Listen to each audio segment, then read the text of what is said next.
continuamos con más información en esta mañana de la radio. Tal como fue anunciado a nivel nacional, hoy comienza la campaña de vacunación contra el coronavirus en todo el país y Pehuajó, por supuesto, no es la excepción. Se está trabajando en el hospital local y vamos a hablar y agradecemos la atención del director del hospital, el doctor Jorge Martín, que ya está en línea. Jorge, buen día, muchísimas gracias por atendernos. Hola Andrea, buen día, ¿cómo estás? Muy bien.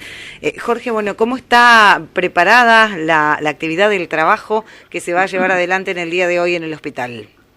Mira, empezó con estábamos aguardando el arribo de la vacuna, que arribó aproximadamente a las 7 de la mañana.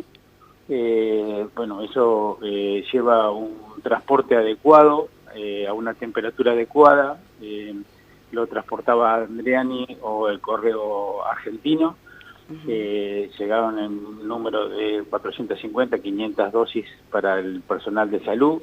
Dentro del personal de salud, algunos lugares van a ser prioritarios, como es la terapia intensiva, el área de COVID, la guardia, y después se irá con los otros sectores. Pero bueno, ahora estamos tratando de ver a ver cómo hacemos todo el andamiaje para la vacunación, que no es una vacunación simple. Entiéndase que no es nada parecido a lo que tenemos como calendario de vacunación en otros lados, donde uno va y la vacuna se saca de una heladera, se prepara y se aplica. Esto lleva un montón de cosas más, lleva un interrogatorio previo, una zona de triage que le llamamos nosotros, al cual el personal de salud tiene que volcar un montón de datos ahí. Esos datos, siempre estamos hablando de personas voluntarias, ¿no? Hay gente que no se la quiere aplicar y no se la va a aplicar y no hay ningún inconveniente. Pero bueno, los que están decididos a aplicársela tienen que pasar por esos trámites, ¿no? Por esos pasos. Esos pasos son llenar la planilla, en la cual hay un montón de datos. Después, una vez que se haga el triage y se vea que la paciente puede recibir la vacuna, vuelve a una zona de espera. Cuando se consiguen esas 5 personas, se abre recién el frasco, porque el frasco viene para 5 personas, se deja descongelar a temperatura ambiente, se aplica y se resguarda 30 minutos aproximadamente cerca del lugar donde se aplicó, por si tiene alguna reacción anafiláctica o algo. Eso es lo que se hace con cada vacunado, ¿no? Así que por eso no es un trámite sencillo. Estamos haciendo todo ahora, el proceso que lo vamos a hacer en la parte de consultorios externos, que va a quedar más cómodo porque hay una temperatura ambiente un poco más agradable para todos. Hay un lugar donde la gente se va a separar bien y no se va a acumular. Igualmente, en la planilla esa que cuando uno llena, que puede entrar en la página de internet. Ayer me preguntaban también, personal o personas grandes que por ahí tienen más inconveniente con internet, cómo hacen, cómo tratan de llenar la planilla para obtener un turno. Eso a medida que pasen los días y a medida que pasen, porque ahora la primera parte es el hospital, pero bueno, en una segunda instancia, los primeros días de enero va a llegar el resto de la vacuna como para empezar a vacunarse en las 2 escuelas que están destinadas para este hecho, que es la escuela normal y la escuela técnica, me parece. Jorge, decías, hay una planilla que se llena con varios datos y ahí se determina si la persona puede vacunarse o no. ¿Cuáles serían los motivos por los cuales no puede vacunarse una persona? Hay personas vulnerables que por ahí no pueden vacunarse, aquellas que han tenido alergias importantes o reacciones alérgicas o están en algún tratamiento específico, aquellas que tienen COVID positivo con una PCR positiva o que están en los 14 días de haber padecido algún síntoma por ser nexo epidemiológico o por ser contacto estrecho. Los demás, todos, hayan tenido o no hayan tenido COVID, se pueden vacunar, pero esos casos específicos no. Bien. Y entre 18 y 59 años. Eso iba a preguntar. Entre 18 y 59 años se pueden vacunar por ahora. Después nosotros esperamos la aprobación para que después en enero todo el público en general, más los grupos etarios más vulnerables, a partir de enero tengamos toda la confirmación bibliográfica y de todo para que puedan vacunarse sin ninguna duda, ¿no? Uh-huh. Decías, posterior a la colocación de la vacuna, también tienen que quedarse un tiempo estipulado por si ocurre alguna reacción. ¿Cuáles podrían llegar a ser esas reacciones esperables tras la colocación de la vacuna? No ha desarrollado, la vacuna esta no ha desarrollado efectos adversos graves, pero sí nosotros tenemos que tener un contralor inmediato, se llama, de 30 minutos desde que la persona tiene que estar cerca por si hace una reacción anafiláctica, o sea, un edema de glótigo o una inflamación de ese tipo. Se lo puede hacer cualquier vacuna, esta no lo ha dado, pero sí todo el kit que vino preparado con la vacuna, con todo el seguimiento venía también dentro de la vacuna, un chip que se descargó para ver si en el transporte de la vacuna tenía la misma temperatura o estaba a una temperatura adecuada para que no se rompa la cadena de frío y todo. Uh-huh. Después, posteriormente, esos pacientes vacunados van a ser seguidos durante 90 días más. Algunos van a seguir un poco más estrictos porque se hace un porcentaje de todos esos que se sigue. Y bueno, van a tener que tener un contralor bastante acotado en lo que se refiere a si tiene algún síntoma, algún signo, algo que nos dé pauta a nosotros de que está haciendo alguna reacción adversa. Bien. En esta primera instancia, la vacunación está destinada voluntariamente solo a los trabajadores de la salud. Exacto.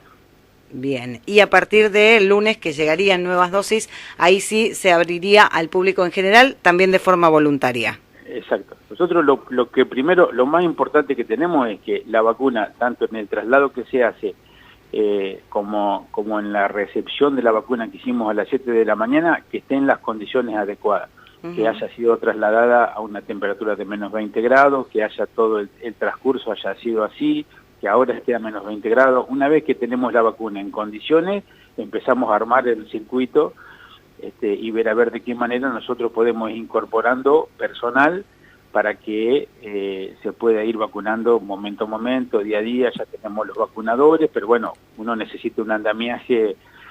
Imagínate que tenemos que tener al de seguridad, al de la ventanilla, a las personas que hacen el triage, que eso pueden ser médicos o enfermeros, a la persona que hace de nexo, de pasar por acá a este vacunatorio, al otro, ahora te retiras por acá, a guardar por acá, claro. Todas esas cosas que uno tiene que hacer, que no son uno o dos. Uh-huh. Tenemos que hacer una cosa bastante bien y volcada siempre en una planilla adecuada, donde figure eso, tanto a nivel local, a nivel provincial o a nivel nacional, quién se vacunó, a qué hora se vacunó, de qué manera se vacunó, si presentó alguna reacción, todo eso. Bien. ¿Cómo ha sido la respuesta del personal de salud? ¿Hay voluntad de vacunarse en mayoría? Sí, yo creo que en la mayoría, sí, siempre hay gente por ahí que tiene dudas de las vacunas, en el público en general uno habla y siempre tiene dudas, hay gente que no se ha vacunado nunca de nada, pero bueno, uno le informa, en estos casos también hay una, ¿cómo se llama?, un acortamiento en lo que se refiere a la tercera etapa que no se ha desarrollado del todo, claro. Pero bueno, que ha sido aprobada por la ANMAT y ha sido aprobada por un montón de entidades que yo creo que hay personal idóneo para que lo hagan y que nosotros estemos conformes con esa situación. Uh-huh. Yo en mi caso personal, yo me voy a vacunar, yo confío en que la vacuna nos va a dar muchos más beneficios de las cosas malas que nos pueden llegar a dar. Bien. Una consulta que ingresa de los oyentes. Las personas, por ejemplo, con asma, ¿pueden recibir esta vacuna? Sí, en algunos casos sí. Hay que ver, por eso se hace el triage y hay que ver a ver si esa persona que tiene asma está controlada, qué tipo de medicación toma, cuánto han sido los episodios en los últimos tiempos, si ha tenido alguna relación con algún paciente con COVID. Hay un montón de esos detalles que por ahí se hace tan personalizado que por ahí las preguntas así a nivel general te dan duda. En cambio, cuando vienen y se resuelven con la persona que lo entrevista, con la que hace el triage, ahí resulta un poco más claro para ellos y les queda conforme, o sea, quedan sin ninguna duda y pueden elegir ellos si se vacunan o no. ¿Deben inscribirse previamente los voluntarios? ¿Pueden acercarse directamente al lugar de vacunación? ¿Cómo tienen que hacer? Porque digo, la recomendación es ir y despejar todas las dudas en el lugar. Sí, no, despejarla. Primero hay una página de intranet que es para el personal de salud que la tiene que llenar. Y después hay una página que me parece que es Vacunate Ya, en la cual uno entra y le va dando todos los pasos de los lugares a donde se vacunan, en el lugar que está, en la localidad que está, los lugares que están predispuestos para la vacunación, y ahí es donde le informan el turno y el momento del triage. Bien. Entonces, bueno, con esos datos, yo creo que igualmente a medida que vayamos andando, se va a ir aceitando esto. Los primeros días vamos a tener algunos inconvenientes y algunas idas y venidas. Yo lo que no quiero es que por ahí las personas grandes, las más vulnerables, anden yendo y viniendo ante una situación de que no sabemos explicarle bien. Por eso que hay un contralor y hay un equipo técnico para que las personas grandes que por ahí no pueden acceder al servicio de internet o no lo saben, ellos vuelquen sus datos y la persona lo cargue, ¿no? Bien, de todas maneras, en esta instancia hay que recordar que el límite máximo de edad es 59 años. Exactamente. Bien. Jorge, yendo ya a otro tema, si bien hablando de lo mismo, ¿cómo está la situación hoy en el hospital respecto de las personas, los pacientes con COVID positivo? Tenemos internado 5 personas, hay 2 en terapia intensiva y 3 en la sala, hay 2 que están en terapia intensiva, que hay en estado, uno está de grave, el otro está de moderado a grave, y los 3 pacientes que están en la sala están con síntomas leves, ya con unos cuantos días de recuperación y una evolución favorable. ¿Son pacientes también mayores? Hay algunos mayores, hay algunos más jóvenes. Las personas que están en estado grave o moderado... En estado grave tiene uno 71 y el otro tiene 40 años. Ah, de los pacientes más jóvenes, ¿no? De los pacientes más jóvenes, sí, que hemos por lo menos llegado hasta el a tener. momento. Sí. Y respecto de la cantidad de casos positivos, ¿se mantiene, digamos, dentro de los rangos que veníamos teniendo? Sí, mira, viste, ahora hicimos un impasse porque no se pudo mandar las muestras, se mandaron 47 muestras, de las cuales hoy llegaron 10 positivos. Igual seguimos con ese promedio bajo, teníamos, me parece, 11, a los cuales vamos a sumar de 10 más. Y bueno, personas en aislamiento, todos los grupos de contacto estrecho, pero venimos con datos muy bajos con respecto a lo que es la zona, ¿no? Eso por ahí nos alarma, no nos alarma, pero nos pone en alerta porque es como que uno siempre está esperando en algún momento que venga un oleaje de personas que están contagiadas y que, bueno, que activen otra vez el sistema de alarma en el hospital, en lo cual uno es el límite que tenemos, el número de camas ocupadas, porque, bueno, cuando uno recibe un montón de pacientes que son positivos, el hospital es como que se resiente un poco porque ese paciente es tratado de otra manera. Claro. Entonces, al ser tratado de otra manera, requiere mucho más personal adecuado, mucho más personal arriba de él, bueno, equipos de protección personal que se tienen todos, pero bueno, esa persona está sola en una habitación, cual necesita no solamente la enfermera constantemente, sino la mucama, el médico, hay un montón de kinesiólogo, hay un montón de equipo médico que tiene que estar mucho más cantidad de tiempo que una persona normal o que se ha detectado que es negativa, el cual puede ingresar un paciente, un familiar a ayudarnos, ¿no? Y ese paciente ese familiar que entra nos ayuda muchísimo porque está también atento a las cosas que le pasan y a cambiarlo y a movilizarlo en la cama y bueno, eso nos ayuda. En cambio lo otro es como que se multiplica el trabajo. Bien, pero dentro de todo, por lo menos hasta el momento nos mantenemos dentro de los mismos parámetros. Sí, hasta ahora nos mantenemos dentro de los mismos parámetros. Ahora se estaba hisopando en la carpa y de acá yo veía que había unas 10 personas para hisoparse. Bien. Más o menos estamos en los mismos parámetros. Pero bueno, ya te digo, una vez que, si vos mirás los parámetros que uno ve de hisoparse y ve por ahí los parámetros de la gente cuando anda por la calle sin barbijo, sin distanciamiento, hay una discordancia bastante importante, ¿no? Jorge, aprovecho la oportunidad para preguntarte, fue un fin de semana extra largo, fiestas, ¿cómo fue el movimiento en el hospital en general respecto de pacientes que pudieron haber ingresado por diferentes cuadros? Mira,